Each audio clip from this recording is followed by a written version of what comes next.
हम तुम्हें मुफ्त में मिल गए हैं तो ये मत समझो कि हमारी कोई कीमत ही नहीं।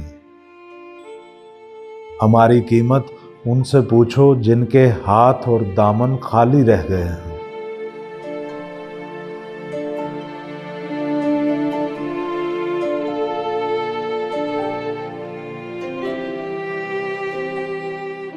तरस और मोहब्बत में बहुत फर्क है, और जब तक तुम्हें ये फर्क नजर नहीं आएगा हम भी तुम्हें नजर नहीं आएंगे।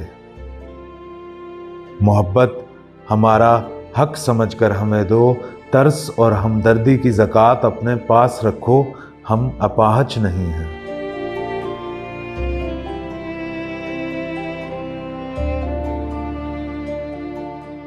सुनो, मोहब्बत करारदाद नहीं जिसे तोड़ा ना जा सके।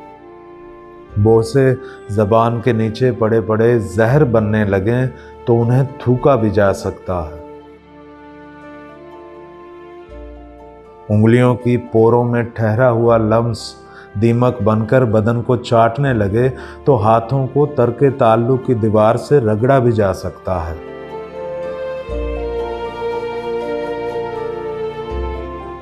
सुनो, कालर के फूल से दिल का कांटा बनने में सिर्फ एक लम्हा लगता है, और हम तुम्हें मुफ्त में मिल गए हैं तो ये मत समझो कि हमारी कोई कीमत ही नहीं।